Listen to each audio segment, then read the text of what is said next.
We now turn to the state of education in quake-affected areas. We have Sarangani Schools Division Superintendent Ruth Estacio.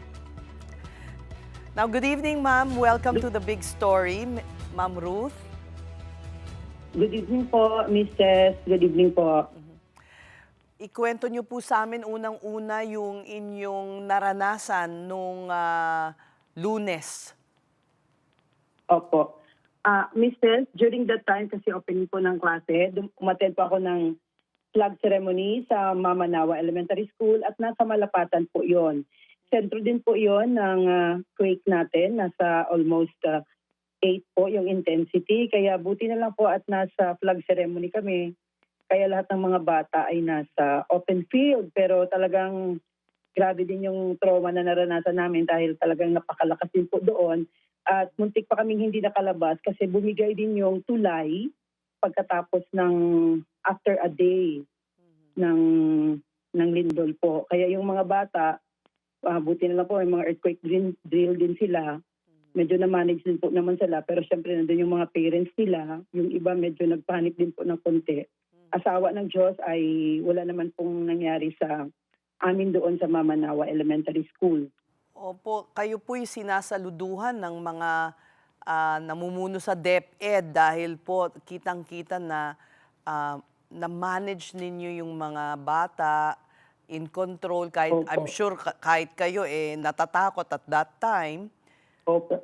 Yes, Ma'am Ses. Talagang yun ang isa sa pinakamalakas na lindol na naranasan ko. Last November 17, 2023 ay may 7.2 lindol din dito na nangyari sa Sarangani. Pero yung latest po talaga ay mahaba, matagal at dihamak po na mas malakas kasi almost intensity 8 po siya talaga. Pero yung mas nahirapan po talaga ngayon ay yung bayan ng Glan natin, yung sunod sa Malapatan kasi isolated po sila ngayon, Mrs. Kasi nabiyak yung mga daan, naputol din yung mga tulay sa mga barangay. Kaya kailangan mo pang sumakay ng bangka bago makarating sa next municipality nung pinuntahan namin, yung Malapatan at yung Glan. Kaya sana po ma-highlight din po na hindi lang po Jensan ang naapektuhan ng malakas. Mas grabe din po ngayon talaga ang ating mga kababayan sa Glan, Sarangani. Especially po yung mga teachers natin, nagte-text po sila at nakikiusap sa amin na mapadalhan sila ng water, yung basic needs talaga nila. Kaya kanina may inactivate din tayo ng mga grupo na nagpadala ng mga water supply doon sa ating mga kababayan at co-teachers. Dinaan pa namin yun sa bangka para lang makarating sa kanila. Nahiya nga daw sila dahil wala silang mga ligo. Talagang wala silang kuryente doon ngayon, Ma'am Ses. I don't know kung bumalik na po at this moment. Pero yung mga signal, yun ang gusto nila ring kahit na generator set na solar para makapag-communicate din sila sa mga ano nila, and then water po talaga ang hinihingi nila. Opo. Yun po. Tila nakaligtaan ba o na hindi lang talaga, mahirap lang abutin itong Sarangani at yung... Kasi po, opo. oo. Ma'am Sis, after a day kasi hindi nakuha yung mga report galing doon kasi nga nawalan sila ng signal, nawalan sila ng kuryente.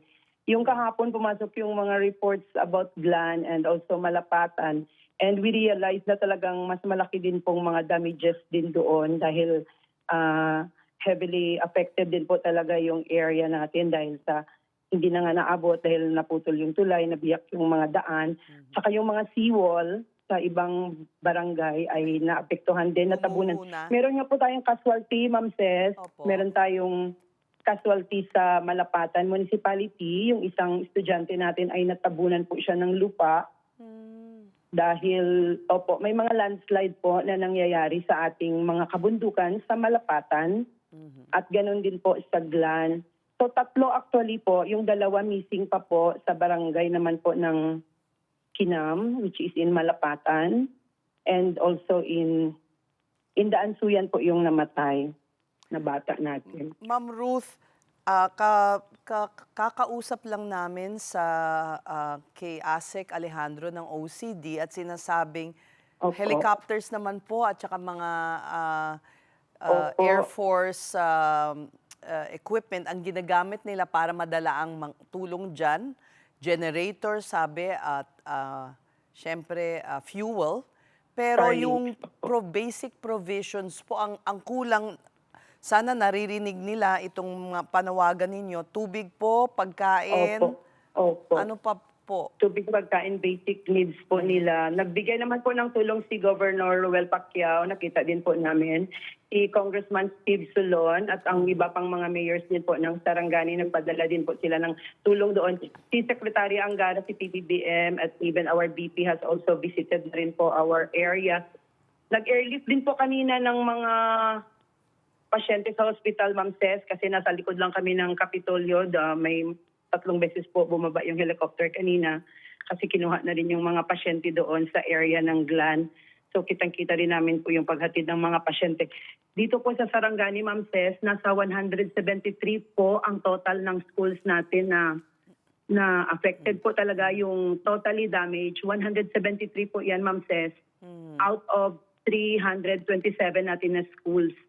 89 sa elementary at 84 po sa secondary. At saka yung mga major damages naman po natin ay nasa 990. 90 schools po yon at 173 na.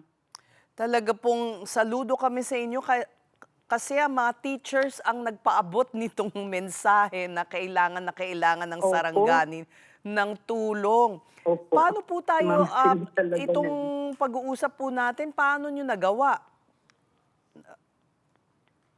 Nagtulong-tulong rin po sa mga GC, sa mga group chat, nagsisend.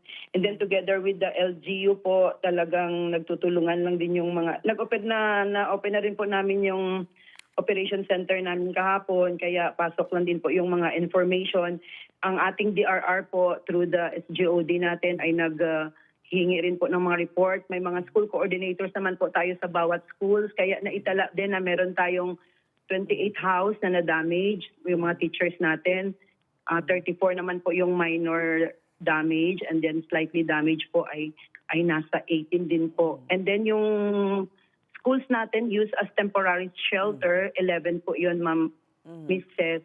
Meron po bang Oo. mga tents And- doon? May mga provisions po doon sa...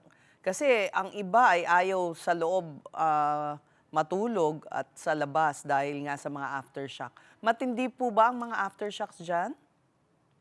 Yes, ma'am. Meron pang 5.6 kanina ng umaga.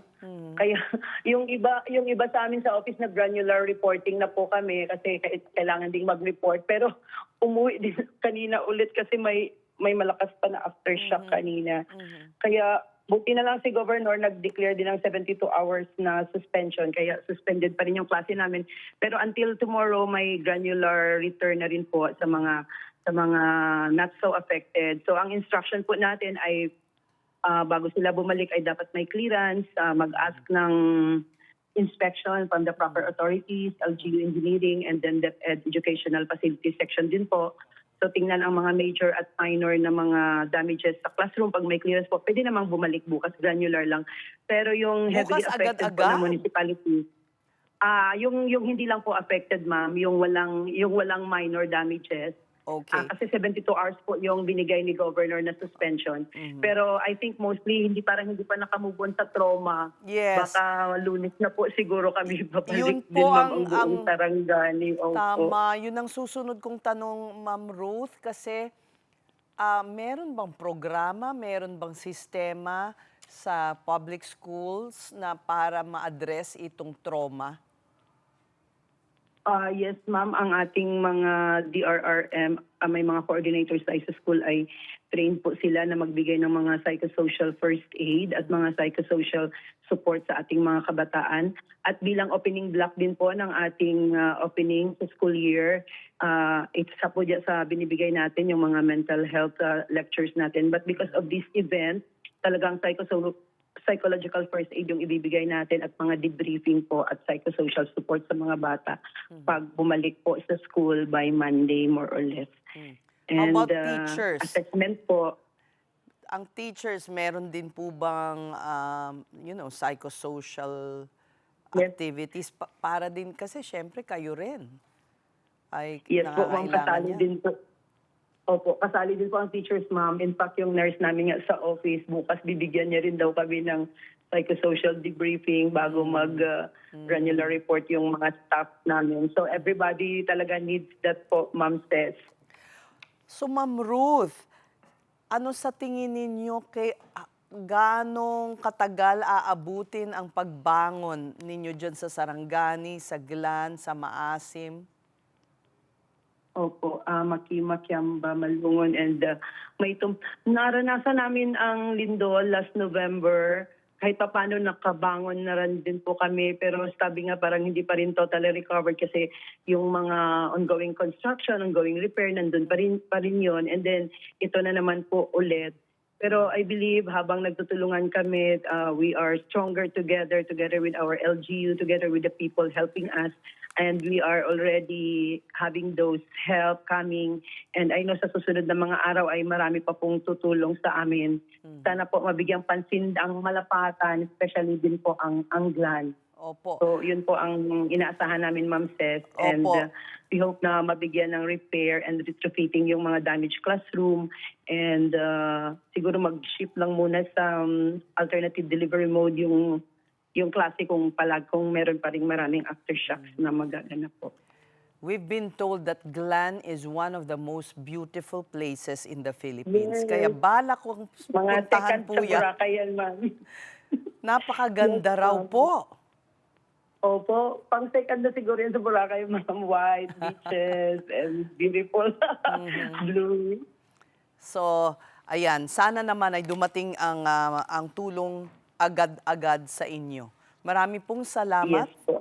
for giving us the Yes news. po, Ma'am Sarangani Ces. Schools Yes po. Division Superintendent Ruth Estacio.